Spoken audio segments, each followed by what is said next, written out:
Julian Vance sat in the VIP section of the bustling city plaza, his sharp eyes scanning the financial reports on his tablet. As the CEO of Vance Global, he was a man who measured every second in millions. Next to him sat his 4-year-old son, Oliver, quietly playing with a toy car. Julian loved his son, but his world was one of cold calculations, not warm embraces. Across the table sat Victoria Thorne, his ex-fiancée, sipping champagne with a calculating smirk. She was relentlessly pushing for a reconciliation, not for love, but for the immense power the Vance name carried. Maya Linwood balanced 3 heavy trays of coffee and pastries, her apron dusted with flour, navigating the crowded patio of the Plaza Cafe. She had chosen this grueling life, walking away from the suffocating weight of the Linwood family fortune years ago. Nobody here knew she was the missing heir to a massive shipping empire. To the patrons and her boss, she was just Maya, the quiet, hard-working waitress pulling double shifts to pay her rent. A sudden, terrifying shriek pierced the air. A delivery truck, its brakes completely failing, careened through the pedestrian barricades, heading straight for the VIP seating area. Julian lunged, but his heavy chair caught on the thick patio carpeting. Time seemed to freeze as he realized he was too far away. From the corner of his eye, he saw a blur of motion. Maya dropped her trays, ignoring the scalding coffee splashing against her legs. She dove across the stone patio, wrapping her arms tightly around little Oliver and rolling them both out of the path of the massive tires just a second before the truck smashed into the table. Glass shattered, and panicked screams echoed across the plaza. Julian scrambled to his feet, his heart hammering against his ribs, a sensation of pure terror he had not felt in years. He found the waitress on the ground, shielding his son entirely with her own body. Oliver was crying but unharmed. Maya sat up, wincing as she brushed the debris from her uniform. Her elbow was bleeding, but her gaze was incredibly steady and fierce. Flashbulbs suddenly erupted around them, as the paparazzi, who were always trailing Julian, captured the chaotic scene. The waitress had saved the billionaire's son. The next morning, the newspapers and social media were flooded with images of the rescue. Julian Vance was unfairly portrayed as a careless father, saved only by the heroic intervention of a working-class woman. The board of directors at Vance Global was furious. They were on the verge of closing a massive international merger that strictly required Julian to maintain a pristine, stable family man image. Victoria saw her golden opportunity immediately, calling the press to hint she was stepping in as a mother figure to comfort the traumatized child. Julian knew he had to act fast to protect his son from Victoria's venomous ambition and secure his company's future. He quickly sent his head of security to summon the waitress to his penthouse. When Maya stepped out of the private elevator, she looked entirely out of place in the sprawling marble-floored apartment. Yet her posture was impeccable. She did not gaze in awe at the priceless art collections or the panoramic view of the city skyline. Julian stood by the floor-to-ceiling windows, pouring a single glass of expensive whiskey. "I want to thank you for what you did yesterday," Julian said, his voice smooth and authoritative, used to commanding boardrooms. He slid a blank check across the polished mahogany desk. "Write down a number, any number you desire. It will clear within the hour." Maya stepped forward, picking up the thick piece of paper. She looked at his bold signature, then up at his cold, calculating eyes. Slowly, deliberately, she tore the check in half, letting the pieces flutter to the floor. "I did not save a frightened child to pad my bank account, Mr. Vance," Maya said, her voice dripping with quiet disdain. "You cannot put a price tag on a human life, though I suppose in your corporate world, absolutely everything has a barcode. Keep your money." Julian froze. Women in his circle did not refuse money, and they certainly did not look at him with such unapologetic pity. He was deeply intrigued, and a desperate, risky plan began to form in his mind. "Wait," he commanded, as she turned to walk back to the elevator. "I need your help. The press is tearing my reputation apart, and my ex-fiancée is using my son as a pawn to force a marriage. My board is demanding stability. I need a fiancé, someone genuine. Someone the public already loves and trusts. I want to hire you to play the role of my soon-to-be wife." Maya laughed, a genuine bitter sound that echoed in the silent room. "You must be joking. I am a waitress, not a Hollywood actress, and I have zero interest in swimming with sharks." He stepped closer, invading her personal space, but she absolutely did not flinch or back away. "It is a strictly business transaction," Julian murmured, his dark gaze locking onto hers. 6 months. You live here. You protect Oliver from Victoria. You smile for the cameras. In return, I will fully fund any charity, any cause you care about, for the rest of your life. Name your terms, Miss Linwood. Maya hesitated. She thought of the struggling community centre she volunteered at, constantly fighting to keep its doors open for neighbourhood kids. It was the only place she felt truly useful since leaving her family's toxic wealth behind. She could save it forever. Then she looked down the long hallway where she knew Oliver was sleeping. She had felt the little boy's desperate trembling in her arms. He needed someone real in this sterile, cold tower. "Fine," Maya said, her voice firm and unwavering. "But it happens on my terms. We sleep in entirely separate wings. I will absolutely not wear your ex-fiancé's cast-off jewelry. And you will spend at least 1 uninterrupted hour a day actually playing with your son. No phones or assistants allowed. Do we have a deal?" Julian extended his hand, slightly surprised by the sting of her demands. They were not about demanding luxury or status. They were about forcing him to be a better human being. "Deal," he said, feeling the surprising strength in her grip. The immense paperwork was drafted by his legal team by the end of the week. It was an ironclad contract binding their public lives together. Their very first appearance was scheduled for a high society charity gala, meant to formally announce their surprise engagement to the world. Julian sent an entire team of exclusive stylists and racks of designer gowns to Maya's quarters, fully expecting her to emerge transformed into a typical polished socialite. Instead, she politely dismissed them all. When she finally descended the grand sweeping staircase, Julian actually caught his breath. Maya wore a simple, elegant vintage dress she had clearly found in a thrift store, lacking any of the heavy diamonds or loud sequins that usually blinded the wealthy attendees of such events. She looked entirely herself, unapologetic, natural, and radiantly beautiful. Victoria Thorne was already waiting for them at the grand entrance of the ballroom, her eyes narrowing into dangerous slits as they approached. Julian felt the familiar corporate tension rise in his chest, but as he instinctively offered Maya his arm, she did not tremble. She took his arm with a natural grace that thoroughly surprised him, stepping forward into the glaring, flashing lights of the cameras, entirely ready to face a world she had secretly sworn she would never return to. The charity gala was a battlefield of whispered gossip and judgmental stares, but Maya navigated the ballroom with the effortless poise of a queen holding court. Victoria Thorne circled them like a hawk, waiting for the perfect moment to humiliate the former waitress. As Julian turned to speak with a prominent investor, Victoria cornered Maya near the sprawling champagne tower. She looked Maya up and down, a cruel smile playing on her painted lips. "You might have tricked him into bringing you here," Victoria hissed, her voice dripping with venom. "But do not think you can survive in our world. You are just a peasant playing dress-up.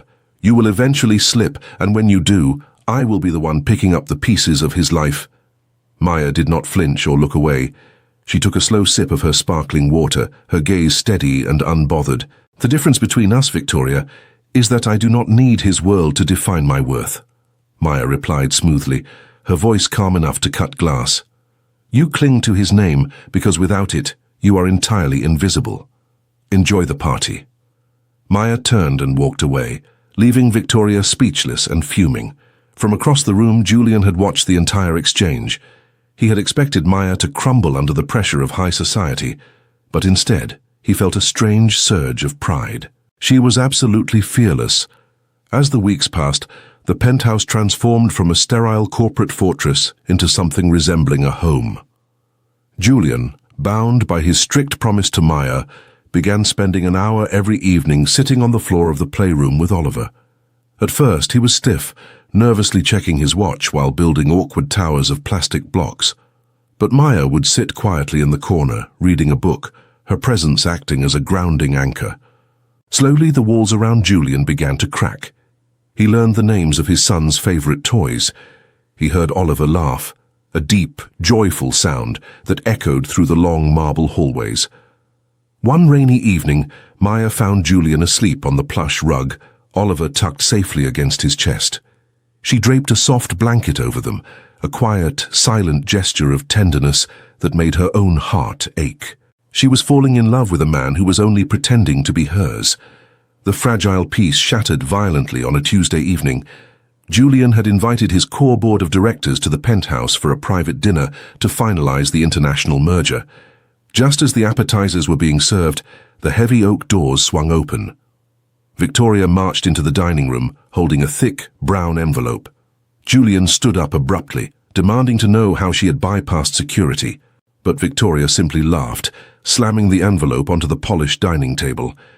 "You fools are about to hand your company over to a liar," Victoria announced triumphantly, her eyes fixed on Maya. "My private investigators dug into the past of this so-called humble waitress. Tell them, Maya, tell them who you really are." The room fell completely silent. Maya closed her eyes, the weight of her past crashing down upon her shoulders. When she opened them, she looked directly at Julian, whose face had gone pale with confusion. "She is not a charity case," Victoria sneered, pulling a birth certificate from the envelope. "She is Maya Linwood, the sole missing heir to the Linwood shipping empire. The very family that almost bankrupted Vance Global a decade ago." Julian felt the air leave his lungs. The Linwood family was notorious for their ruthless, cutthroat business tactics. He stared at the woman sitting across from him, suddenly feeling like he was looking at a complete stranger. "You lied to me," Julian said, his voice a low, dangerous whisper. "Every single day in this house, you looked at me and played the victim. Was this a corporate espionage game? Were you trying to destroy me from the inside?" "I left that family because they were monsters," Maya fired back, her voice shaking with raw emotion as she stood up from the table. "I gave up billions of dollars and slept in subway stations just to escape the toxic poison of that wealth. I never wanted your money, Julian, and I never wanted your company. I stayed because of Oliver. I stayed because I actually thought there was a decent man hiding beneath your arrogant shell. Clearly I was mistaken." She turned and walked out of the room, leaving Julian standing amidst the shocked whispers of his board members. For the next 2 weeks, a suffocating silence fell over the penthouse. Maya moved through the massive apartment like a ghost, fulfilling her contractual obligations to smile for the paparazzi when they left the building, but refusing to speak a single word to Julian behind closed doors. The distance was a silent punishment, and it tore at Julian more than any shouting match ever could. He realized how empty the sprawling rooms felt without her quiet wisdom and challenging remarks. One morning, Maya woke up to find a simple ceramic mug resting on the kitchen counter. It was not the expensive espresso from his fancy machines. It was a cheap standard drip coffee from the exact diner where she used to work across town. There was no note, just the warm cup waiting for her. It was a desperate, quiet plea for forgiveness from a man who did not know how to say the words. But before they could bridge the heavy gap between them, a massive crisis struck. Victoria, furious that her revelation had not immediately resulted in Maya being thrown out into the streets, launched a devastating final attack. She aligned herself with a corrupt member of Julian's board of directors. Together, they leaked heavily manipulated financial documents to the global press, framing Julian for massive offshore tax evasion. Within hours, Vance Global stock plummeted. Worse still, Victoria filed an emergency court petition for full custody of Oliver, claiming Julian was a criminal facing imminent arrest and that his home was an unsafe environment managed by a deceptive heir. The trap had snapped shut, threatening to take away Julian's company, his freedom, and the son he had finally learned to love. The emergency board meeting was a circus of shouting executives and flashing camera lights just outside the glass walls. Victoria Thorne sat near the head of the conference table, a smug smile plastered across her face as she prepared to officially strip Julian of his company and his son. Julian sat in silence, his fists clenched, feeling the heavy weight of a trap he could not break. Just as the corrupt board member moved to finalize the vote of no confidence, the heavy glass doors swung open. Maya walked in, completely ignoring the frantic protests of the security guards. She did not wear a thrifted dress this time, but a sharp-tailored business suit that radiated absolute authority. She walked directly to the front of the room and dropped a thick stack of printed server logs onto the polished mahogany table. Victoria laughed, loudly calling her a desperate waitress trying to play lawyer, but the laughter died instantly when Maya began to speak. She calmly explained that growing up in the ruthless Linwood Empire had taught her exactly how corporate sabotage was executed. While Victoria had been busy planning her victory party, Maya had spent the last 48 hours tracking the digital footprint of the forged tax documents. She detailed exactly how Victoria and the corrupt executive had routed the false financial data through a series of shell companies that Victoria secretly owned. The room erupted in absolute chaos as the board members scrambled to read the undeniable proof. Maya pulled a small audio recorder from her pocket, playing a leaked voicemail she had secured from an offshore bank manager who was eager to save himself, directly implicating Victoria in the massive fraud. The smug confidence completely drained from Victoria's face, replaced by sheer panic as she realized her entire scheme was unraveling in real time. Within minutes, the authorities were called into the building. The corrupt board member confessed immediately under the immense pressure, pointing the finger squarely at Victoria. As the police escorted Victoria out of the building in handcuffs, the flashing cameras captured her ultimate humiliating downfall. She had tried to destroy them, but she had only managed to orchestrate her own spectacular ruin. Later that evening, the penthouse was beautifully quiet. Julian found Maya standing on the balcony, looking out over the glittering city skyline. He stepped out into the cool night air, completely abandoning his usual composed armor. He did not offer her expensive gifts or grand, empty corporate promises. Instead, he took a deep breath and offered a sincere, raw apology. He admitted that he had been a complete fool to doubt her, and that he had spent his entire life building walls of wealth to hide his own deep insecurities. Julian looked into her eyes and confessed that the contract they signed meant nothing to him anymore, because the love he felt for her was the most real thing he had ever experienced in his entire life. Maya looked at him, seeing the genuine vulnerability in his tired eyes.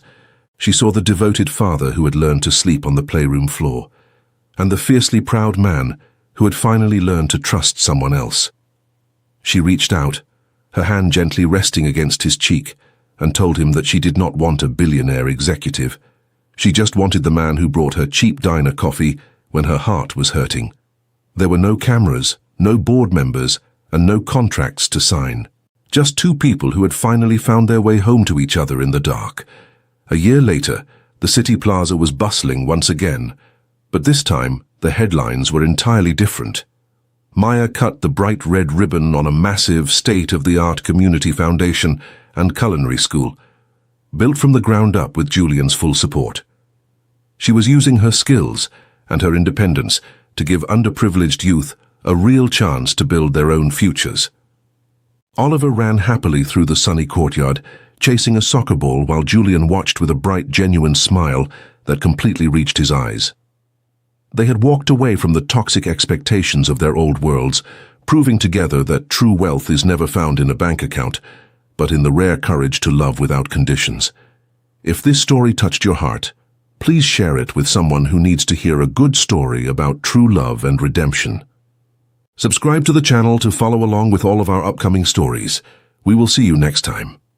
The visual analysis of this narrative reveals a profound exploration of human psychology intersecting with rigid social hierarchies. At the center of the story is a metaphorical collision of two vastly different worlds. When the runaway truck shatters the peaceful plaza, it also shatters the calculated reality of Julian Vance. He operates from behind heavy emotional barricades, using his immense wealth as a defensive mechanism to control his environment and avoid genuine vulnerability. This is perfectly illustrated when he attempts to quantify Maya Linwood's life-saving heroism by offering her a blank check. Maya represents the psychological antithesis of his corporate existence. Having survived the toxic environment of her own wealthy family empire, she demonstrates immense resilience and a clear understanding of true value. She tears up the check because she knows that human life and genuine connection cannot be commodified. Instead, she demands that Julian invest his time into his neglected son, Oliver, who serves as the emotional bridge between their disparate realities. Victoria Thorne embodies the darkest aspects of elite society, utilizing manipulation and sociopathic ambition to secure power, viewing the innocent child merely as a pawn for her own external validation. The social dynamics at play heavily critique the modern obsession with public perception and corporate image. Julian is forced into a fake engagement because his board of directors demands the illusion of a stable family man to secure a lucrative merger. Society in this universe rewards the appearance of morality rather than the practice of it. The contract they sign is a cold transaction designed to manipulate the media, yet it forces these contrasting psychologies into a shared space. The deep class divide is weaponized by Victoria, who attempts to humiliate Maya for her working-class facade at the charity gala.